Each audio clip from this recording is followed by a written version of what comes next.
je vous mentionne que Radio Gaspésie est très fière d'être la radio officielle encore cette année de ce magnifique festival. Et je salue d'ailleurs la présence de mes collègues de Radio Gaspésie, notre directeur général Dave Sinotte, notre directeur des ventes Paul Mainville, ainsi que l'adjointe à la direction Nancy Blouin. Salut collègues, merci d'être là, merci pour votre soutien.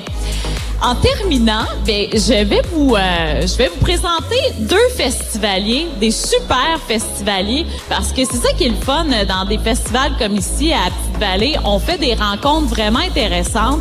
Hier, on est allé voir tous les trois le spectacle d'Alexandre Béliard, Les Enfants Terribles. Excellent spectacle d'ailleurs. Et j'ai rencontré Daniel et Diane Trampe. Bonjour à vous deux d'abord. Bonjour. Bonjour. Daniel et Diane, eux, ce sont des gens à la retraite et en étant passionnés de musique comme ils se sont achetés une roulotte pour pouvoir faire la tournée des festivals. Mais pas juste au Québec, là. Eux autres, ils vont même jusqu'aux États-Unis pour voir des artistes. Fait que vous êtes vraiment des fans finis de musique, si on peut dire.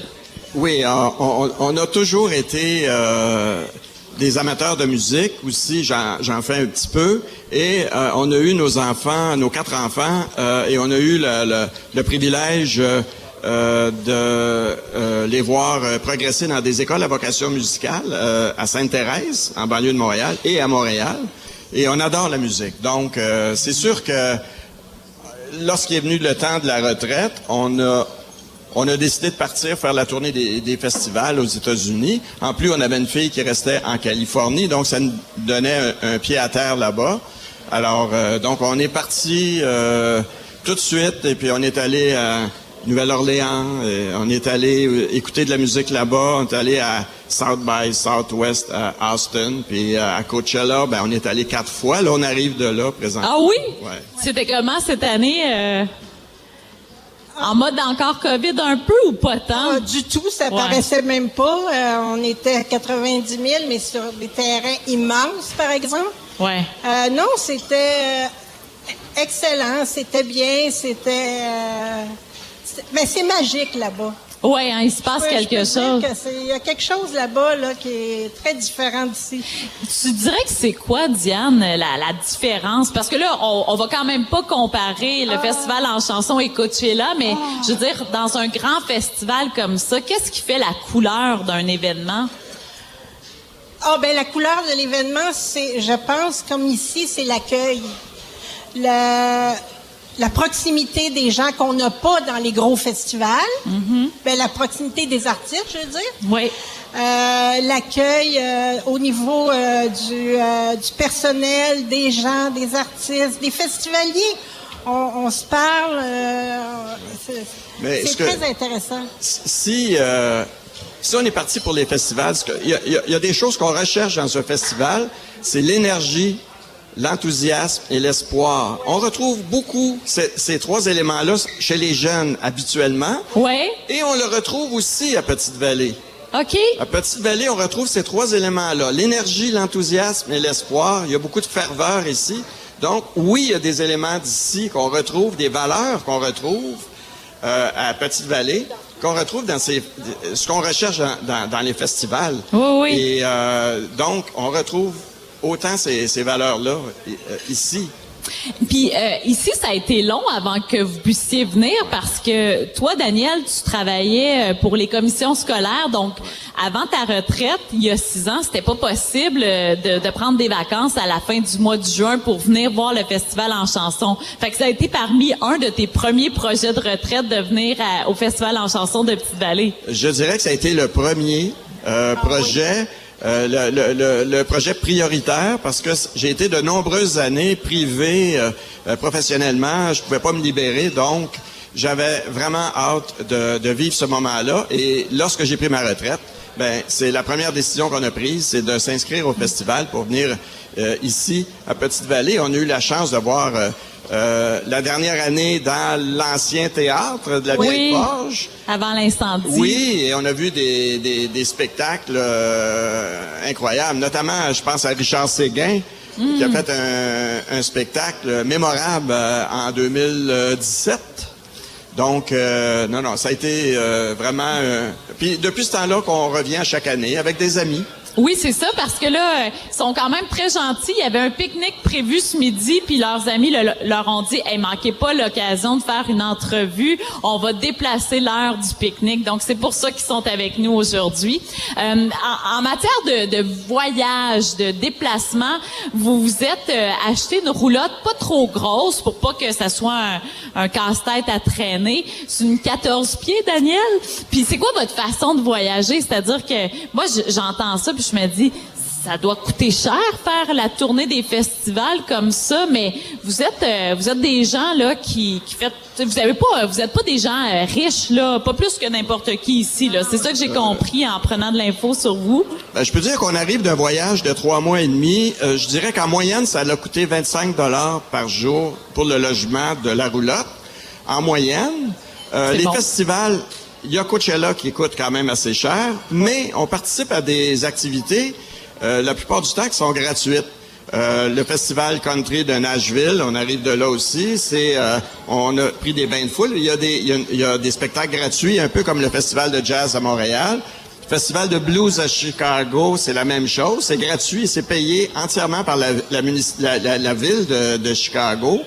À New Orleans, ben c'est sûr qu'on va voir des spectacles dans des salles là-bas. Mais finalement, la roulotte, on traîne une petite roulotte et comme ça nous permet de laisser la roulotte dans le terrain où nous sommes et d'aller participer à ces spectacles. Avec la voiture, tout simplement. Avec la voiture, ouais. Puis, dernière question, combien de spectacles en moyenne vous voyez par jour? Parce que là, aujourd'hui, vous m'avez dit, on a une petite journée parce qu'on s'est prévu des activités avec les amis. Ils ont juste un spectacle, mais des fois, votre horaire, là, il est assez intense aussi, là. Ben, en moyenne, on en voit 3.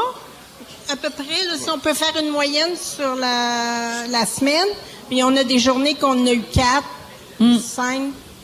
Ici au festival. Ici. Oui. Mais c'est que, en fait, au départ, on s'achète des billets, mais on est à l'écoute des suggestions des artistes, comme des passeurs, par exemple. On a eu des coups de cœur pour certains passeurs. Des chansonneurs. Des chansonneurs, je veux dire. Ouais. Excusez.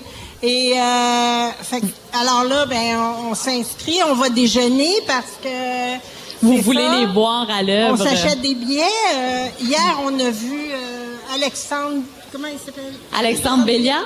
Oui. Ça, on n'avait pas acheté de billets, mais c'était sur la suggestion d'amis. Fait que là, on s'achète des billets. Puis, c'est ça. Vous êtes flexible et à l'écoute des opportunités. On est à l'écoute, beaucoup. Puis Étienne Copé, qu'on va voir demain matin, ça aussi, c'est un coup de cœur du festival il y a quelques années. Donc, oui, parce qu'il a été lui-même chansonneur. Il a même fait le camp en chanson il y a quelques années. Ouais. C'est une belle histoire que celle d'Étienne. Nos voyages en roulotte au Québec, des fois, on arrive dans une municipalité, une petite ville, un petit village, et un artiste qu'on a entendu à Petite-Vallée se présente comme...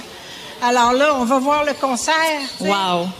Eh bien, franchement, je vous souhaite un super festival. Il reste 5 jours, incluant aujourd'hui, de spectacle. J'espère que vous allez en profiter pleinement, comme vous savez si bien le faire. Je vous remercie beaucoup d'avoir accepté de nous partager votre expérience. Merci. Merci à vous. Merci beaucoup. Merci à tous les bénévoles aussi. Oui, tout à fait, parce que les bénévoles, là, s'ils n'étaient pas là, on n'aurait pas de festival en chanson de Petite-Vallée. Avant de vous quitter, je vous dis qu'actuellement, il y a en cours la première virette Mixbus avec Matt Vezio. Ça a lieu du côté de Madeleine. Il va y en avoir dans les prochains jours également des Mixbus. Donc, restez à l'affût. Dans le Shed à Léon, dans quelques instants, à 13h, les invités sont Maggie Savoie et Étienne Fletcher. À 14h30, Resonancias Americanas avec Juan Sébastien Larobina, Mathilde Côté et le duo Stick and Bow. Ça a lieu à l'église de Grande-Vallée. Ça va être une superbe expérience, ça aussi. 17h30 dans le Shed. C'est complet, mais si jamais vous voulez vraiment les voir, essayez-vous peut-être peut-être qu'il y aura des places qui vont être libérées et qu'on vous permettra d'entrer. Et on termine la soirée avec Cédric Saint-Onge et Guillaume Arsenault, ici même au chapiteau de la Vieille Forge à 20h. Demain matin, Daniel et Diane seront là pour voir Étienne Copé au Camp Chanson de Petite-Vallée à 10h. C'est une formule déjeuner-spectacle. Également, demain, la Virette Mixbus avec Velours. Ils seront à 12h40, notez bien l'heure, au Belvédère de Grande-Vallée. Puis si vous avez le goût d'aller là, plutôt que venir voir l'émission, c'est correct, je vous donne la permission, sentez-vous pas mal. 17h30, Maggie Savoie et Étienne Fletcher au Camp Chanson. Le grand spectacle des Salles Barbes, c'est demain 20h. Diane et Daniel ont prévu le coup, ils ont leur billet et on va terminer la soirée avec Ramon Chicharon à 22h au chapiteau de la Vieille Forge. Et bien sur ça, c'est déjà la fin pour moi aujourd'hui. Je vous retrouve demain pour une 7e journée du festival en chanson de Petite-Vallée. Merci beaucoup d'avoir été là. À demain.